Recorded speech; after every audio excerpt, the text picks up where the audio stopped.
I bought a 16610 LV, the first one. Yes. This is a 50th anniversary of the Submariner. I remember when this came out, maybe you were still in your short pants. But when this came out and I saw this in the magazines, it was just so different from everything else. Yes, that's true. Actually, it had mixed reviews from watch collectors before.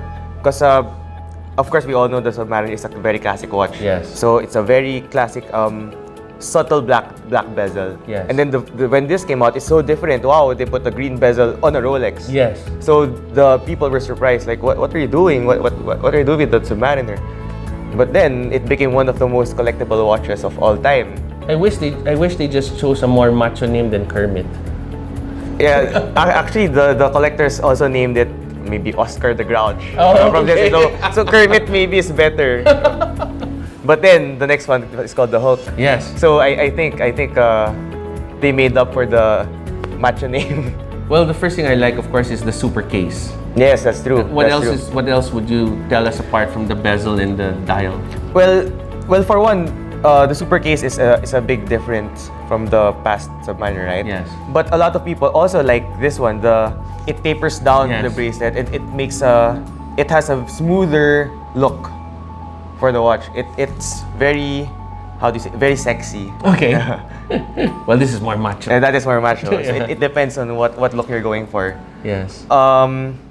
This particular watch is a like, how do you call it? It's a more collectible one. Okay. Because it features the flat 4.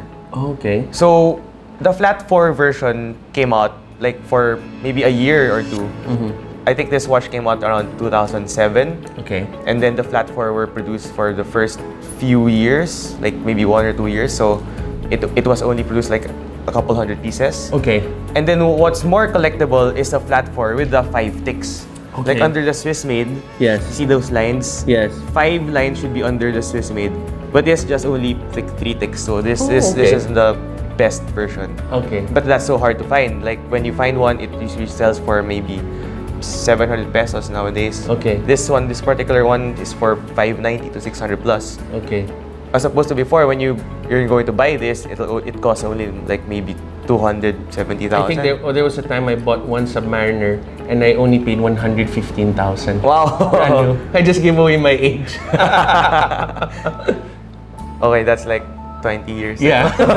You got it.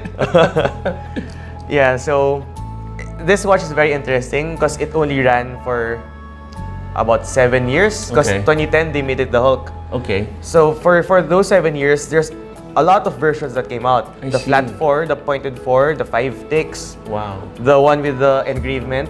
Did they come out with an anniversary with no date? No, they No, didn't. they did not. Only the one with date. Okay. And then the one with the darker shade of the bezel. Okay. So you can now see how collectible this watch is. So there's a lot of versions. Okay. For just 7 years, there's a lot of versions came out. I see. So you see how the collectors really are What's your hunting opinion on for the them. change in loom between this model and this model?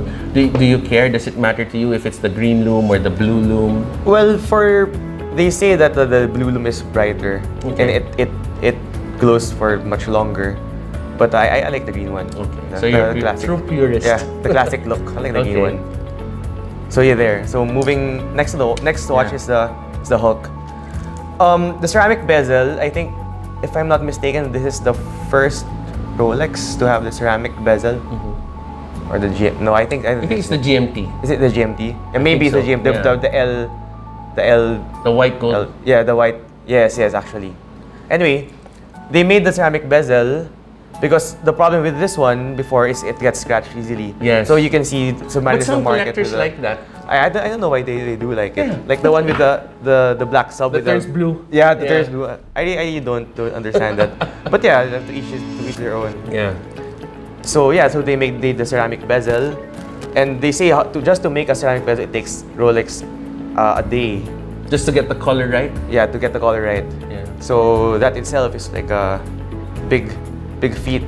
But what I like about this, and I don't know if it's on this. The glide lock. Yeah, the glide lock. Yes, on this that's one. true. Yeah. So whatever you're wearing, like if you want to wear a wetsuit, if you want to wear it with a suit, Yeah. or with shorts, it's easily accessible. It's just so brilliant, and the way they executed it is so. It's so clean and classy. Yes, yes.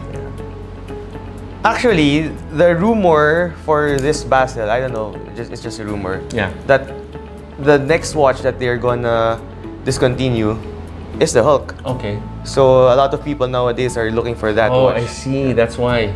That's why. Yeah. Because it's been running for the LV version has been running ever since 2007. Okay. So it's been like 11 years now. Yeah.